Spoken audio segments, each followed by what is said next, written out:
There was a question from Zarina Markova, Bulgaria, as to interesting observations on how my books are actually used in the classroom. Well, I've been and observed the use of my books in the classroom in different parts of the world. For example, in Brazil and in China and in other countries. And what always pleases me greatly, I'm speaking now specifically about the course Touchstone, published by Cambridge University Press. What pleases me most is when I see how students are motivated and ready to speak in class and how natural it sounds. And this is very rewarding for me because that is always my ambition, to put the spoken language into as natural a form as possible.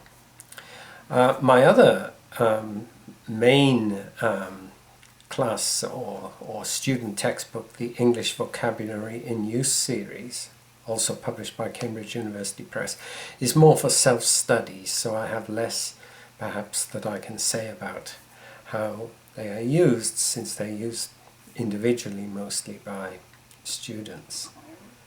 So I think the most rewarding aspect is certainly the ability to create activities that enable students to speak naturally, to talk about things which interest them, and to talk in a way that sounds natural, that sounds like the spoken language, not like writing.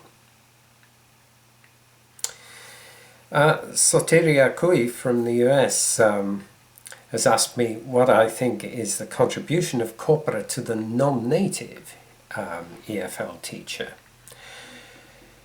Now, I have always thought that one of the great contributions that corpora have made to our profession is, if you like, a levelling of the playing field.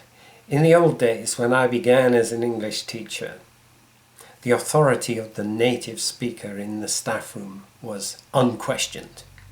You were the authority. If you were the native speaker, you knew everything. But it's very clear that native speakers are not very good at saying how they themselves and other native speakers use the language. This has been proved time and time again, that you need a corpus, even a native speaker needs a corpus to observe truly how the language is used. So when a corpus is available, it is equally available to the native speaker and the non-native speaker alike. And each one of them has to use his or her powers of observation to see in the corpus how the language is used. And in this case, the native speaker has no particular advantage over the non-native speaker. Sotiria has also asked if I envisage that corpora will become more user-friendly for lower-level students soon. This, I think, is a very good question, because the use of corpora directly in the classroom, what we call data-driven learning, is something that certainly works best with more advanced students.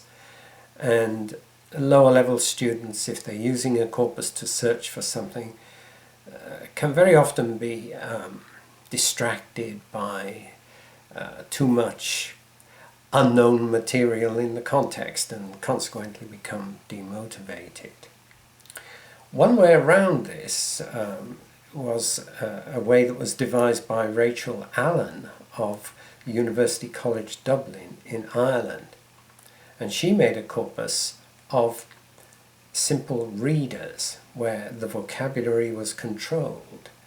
And she used a corpus of readers with her lower level students and found that because the language itself was simpler, the vocabulary was controlled for their level, the students were more motivated and were better able to do data-driven learning. So I think that's one way around the problem, is actually to build corpora of simplified texts. Another way would be to use learner data itself, which had been controlled for levels. So for example, to build a corpus of Common European Framework of Reference levels A1 to B1, for example, where learners could observe how the language is used by other learners, what errors and problems they encounter, and so on. So that's one possibility for a more user-friendly use of corpora for lower level students. Another question that has come up here is the communication, or perhaps lack of it, between teachers and academics. That I have gone on record as saying that teachers should be more ready to tell academics what their needs are. I think this is becoming more possible now with the widespread use of the internet and social media, and it seems to me that academics who travel and who go to teachers' conferences do often listen to what teachers say. Perhaps not enough, but I think the more that we have teachers' conferences where academics and teachers mix, the better. But another way recently, which I have found extremely useful, is webinars, where teachers from all around the world can talk directly to academics and vice versa, and listen to each other. This is a very good way of bringing together teachers and academics without the time and expense of travelling to conferences in other countries. Another question here was, what was the most important message I got from the teaching community at the TESOL conference in Philadelphia in March of this year, 2012. And, you know, it's the same message I get every time, and it's equally important every year. And that is that as an academic, I should not assume that all teachers are either interested in what I have to say, or indeed even have the opportunities to get to hear the kinds of things that academics have to say. And I guess the message is always the same, and that is that we academics must learn to communicate clearly, simply, and as frequently as possible with the teaching community. I suppose I should add also, though, that as time passes and as one TESOL follows another, one becomes aware of just the extent to which technology and social media are becoming more and more important in language learning contexts, and that people like me who write textbooks and courses and so on should always be thinking of how we can exploit these new technologies. A question from India, from Shefali Kulkarni, about how, or whether I have any suggestions for using spoken corpora in class to promote learner autonomy. I think what one can do with any way of trying to make students interested in the spoken language is, first of all, to ask them to consider their own use of spoken language and how they talk to their friends, etc. And then maybe to expose the students just to some short, very short clips of spoken language. Not conversations which are not too long. Some time ago, Ronald Carter and I published a book called Exploring Spoken English, where we had a series of extracts of real conversations with activities alongside them to increase student awareness. But I think if your students are not used to the idea of spoken corpora, That's how to begin, with short extracts of conversation.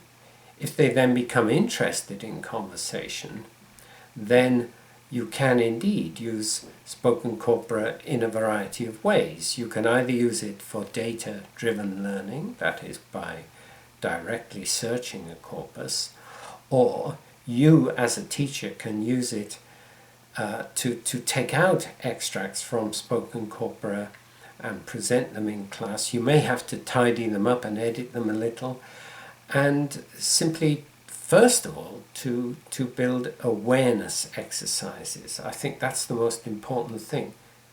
Students are used to reading written texts. They're not really accustomed to the idea of listening to a natural conversation and looking at a transcript of a natural conversation. Temi Nankov of Bulgaria is interested in the way words combine and how we can use corpora to give information about this.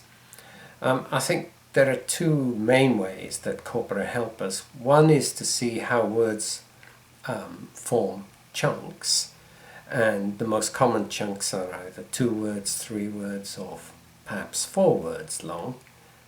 There are longer chunks, 5, 6 and 7 words, but they're far less frequent. So a corpus enables us to see that the way the language combines so regularly and repeatedly in the form of chunks. The second way that corpora can help is to see how a particular word or word form behaves, that every word in a way has its profile of use, what prepositions it's commonly used with, what kinds of objects it's normally followed by if it's a verb. Is it normally used as the subject or the object in a clause, etc. So that kind of thing, the patterning of words and the way words coalesce and freeze into chunks. And good corpus software such as Mike Scott's Wordsmith Tools, published by Oxford University Press, can do this very easily for you. Philip Kerr has a series of questions. Philip is based in Brussels. He'd like to know what I see as the role of learning by heart in vocabulary acquisition.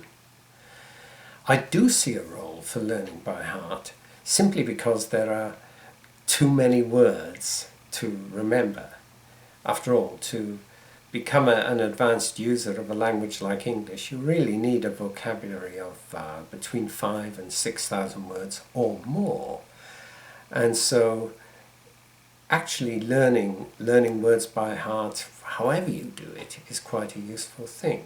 But perhaps more important than learning words by heart is learning chunks and learning to repeat them with their characteristic intonation, almost like learning little pieces of music, to repeat them, to chant them to yourself, not necessarily out loud in class, but just in your own head, time after time after time, to repeat chunks in the form that they are normally used, so that they become embedded in your mind. Philip also wonders about the way course books teach vocabulary in sets of related meanings and what I think about that. Well, I think it's good sense, because clearly there are 2 dimensions to vocabulary learning. There is, as it were, learning and understanding the meanings of words and phrases that you encounter, but secondly, the question of storage, which is a psycholinguistic question. And storage depends on creating networks of meanings in your mind and building associations between words. And it would seem to make very good sense, therefore, to learn words which are related by topic or which belong to particular lexical families, such as the colour words or words for describing size or shape or temperature, those notional sets. I think it makes very good sense to do things that way. Philip is also interested in the use of interactive whiteboards. I think actually that interactive whiteboards are a very good thing, and I've watched them being used in China last year, and students enjoy them. Students enjoy this kind of technology. We're getting more and more used now to touch screen on smartphones and tablets and similar pieces of technology. So I think they bring the material to life. They take it off the rather dull page and put it onto a screen so that you can interact with it. The technology will improve as time passes, as all technology does, and instead of perhaps one big whiteboard in the front of the class, we can soon expect every student to have a tablet of some sort, such as an iPad or a similar Windows type tablet, where the whole class can, as it were, each person have their own individual interactive whiteboard. Philip is also interested in drilling. Well, I think that drilling has a place, but rather than as something that I have ever done in the classroom, I've done a bit of it over the years. What I try to encourage is their own individual mental drilling. Repetition, quietly to oneself, a sort of inner dialogue, private speech, as the sociocultural theorists might call it. Philip also wonders if we'll ever get away from sentence grammar driven syllabuses. Well, yes and no. In the course that I've most recently been involved in, Touchstone and its companion view